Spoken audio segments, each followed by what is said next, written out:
Hello and welcome back to the channel where it's time for episode 2 of my first impression series for the PlayStation 2, with us today taking a look at another very early PS2 title in the form of Ridge Racer 5, a game which first saw release in March of 2000 in Japan before coming out in October in North America and then finally in November in PAL territories. I will mention that the arcade version of the game actually came out after all of the console releases, with that coming out at the very end of November in Japan before getting a worldwide release in December.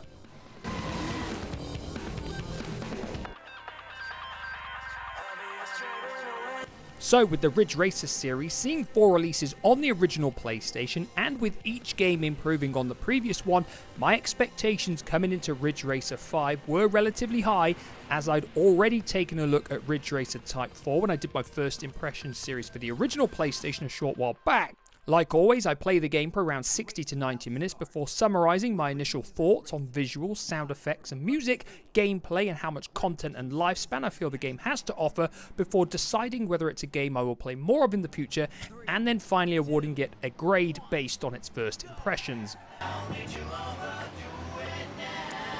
they're locked. The cars are streaming past the starting line.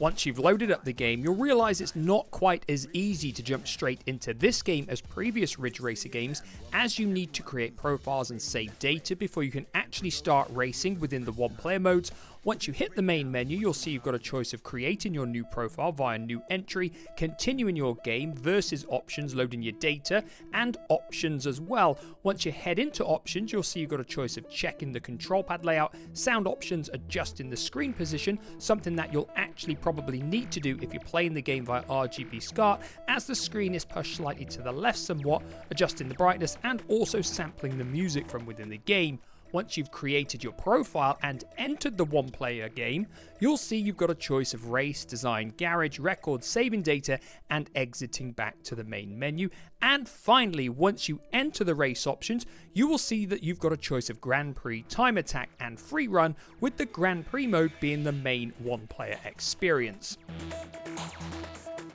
So like always, I'll start with the visuals first, and if you're playing the PAL version like I am here, then you will immediately notice that the game has not been optimized very well at all for PAL regions, as the game suffers from huge black borders at the top and bottom of the screen, and also borders either side of the screen as well, meaning the actual visual display area for the game is rather underwhelming and reminiscent of many older PlayStation 1 titles. Indeed, if you'd been used to playing the Dreamcast for the last year prior to this game, with the large majority of those games all being full screen 60Hz or VGA compatible, and then you come over to Ridge Racer 5, you'd probably be questioning what all the fuss was about with the PlayStation 2. Of course, though, if you happen to be playing an NTSC version of the game, then this is full screen at 60 frames per second. In regards to the actual visual quality of the game, Ridge Racer 5 is, of course, a huge step up from Ridge Racer Type 4. The cars look relatively good for a PlayStation 2 launch title, and the game is incredibly smooth and consistent from start to finish, with a very strong draw distance and only some very minor pop-up in the far reaches of the screen. The game features real-time lighting effects with both day and night races too, as well as some nice little touches in regards to the sparks from the cars and also smoke from the tyres as they screech. But the offset to the strong performance, at least in my opinion, is the fact that the courses do look rather dull, with uninspiring scenery and not much variety from one another, certainly from the ones that I have played in the game thus far. As well as this, there are some jagged edges in the game too, but I imagine these would be more noticeable on the NTSC versions of the game rather than the PAL version, due to the previously mentioned screen size differences. You will occasionally see some low quality textures in places too, but this isn't really much of a problem. What is slightly more of a problem though is the performance of the 2-player split screen mode, as the game has to implement masses of fog in the distance to hide all of the pop-up that would be present without it, and coupled with the fact that you can't actually change your point of view to see your vehicle in the 2-player option, the multiplayer mode probably wouldn't be something that you'd be showing off to a Dreamcast owning friend. Despite the fact that I have said a fair amount of critical things in regards to Ridge Racer 5 visually, the fact that it performs very well even at high speeds in the one-player mode almost makes up for all of the game's minor visual deficiencies.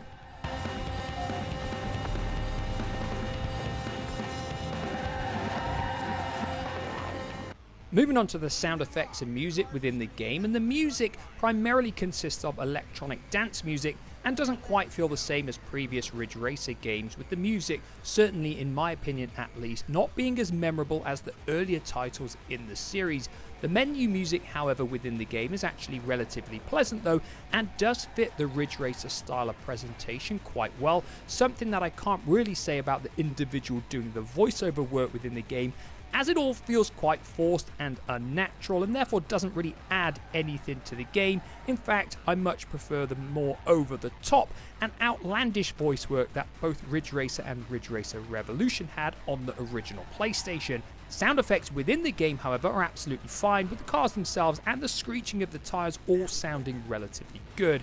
Even though I don't feel the quality of the sound overall is a strength of the game, like always, I will give you some samples of the music on offer so you can decide how it compares to the previous games in the series.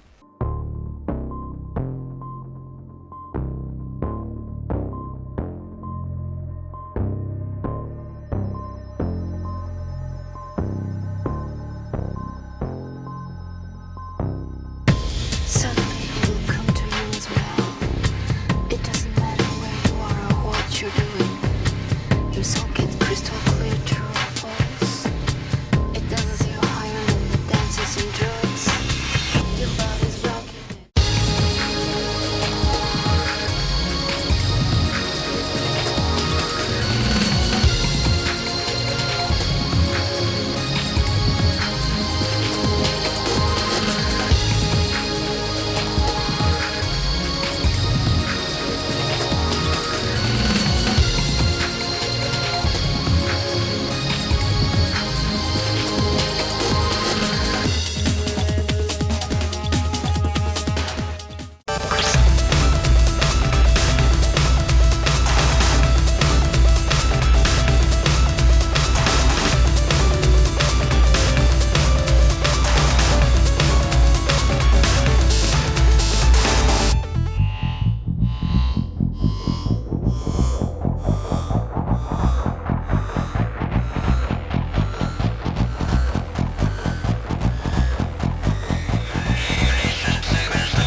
On to the gameplay next, and this for me is undoubtedly the strength of the game, as in my opinion it is the best playing Ridge Racer game that I have ever played in my life. I will point out though that this is the newest Ridge Racer home console game that I have actually played, as I haven't played any of the more recent titles on systems like the Xbox 360 or the PlayStation 3, although I did play Ridge Racer DS when that came out back in 2005 over here in the UK, although I wasn't particularly impressed with what that game offered. Ridge Racer 5 is a fantastic pick up and play racing experience with a wonderfully simple power slide mechanic that even novice players should be able to get to grips with after only a few races, meaning it won't take long before you're sliding around corners at high speeds and genuinely enjoying the experience. Of course, if you've never played a Ridge Racer game before, you may well not be a fan of the relatively simple arcade style action, and if you're more of a fan of simulation based racing games, then this probably won't be the game for you.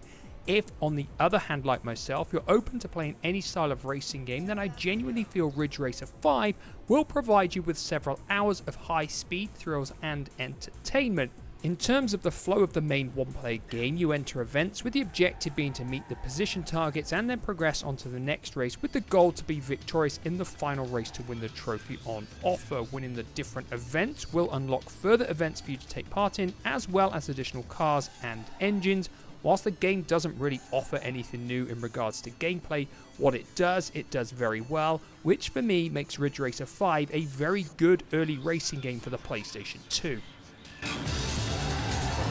That was tight.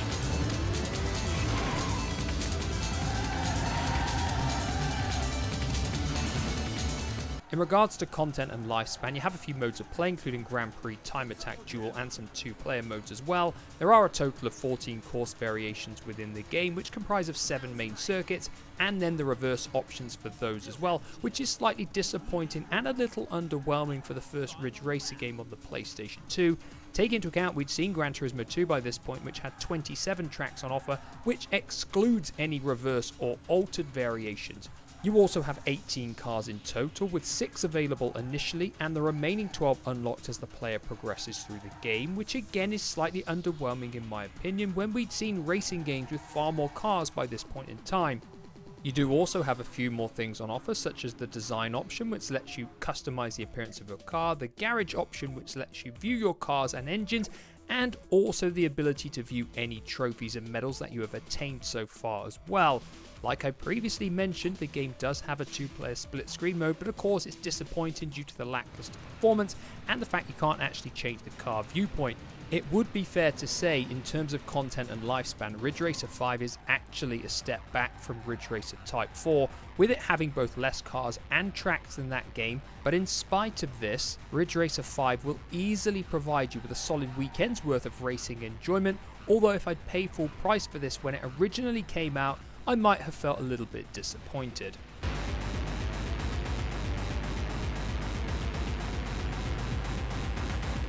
So like always, that leaves me with my 2 final questions. Is Ridge Racer 5 a game that I will come back to and play more of in the future? And what final grade am I going to give it based on its first impressions? Now, even though I haven't been overly complimentary of the game in regards to visuals and the music, the game is still undeniably fun to play in short bursts, and I thoroughly enjoyed the 90 minutes or so that I put into the game to make this video, and I could easily see myself playing it a bit more, even if it is only to unlock the rest of the cars. In regards to its final grade, Ridge Racer 5 is not quite as impressive as last week's title, Tekken Tag Tournament, and is only really saved due to it being so fun to play, meaning it is getting a still respectable B-. Now, if this had simply been optimized for the PAL region better, you could easily change this to a straight B, but regardless, like I always say, these are my thoughts and my thoughts alone, and as always, I want to hear everybody else's thoughts on Ridge Racer 5. Did you get it with the PlayStation 2 when it was first released, or did you pick it up sometime later when it was a lot cheaper in price? Let me know your thoughts down below, and like always, I'll be back in the near future with another first impressions video. Goodbye for now.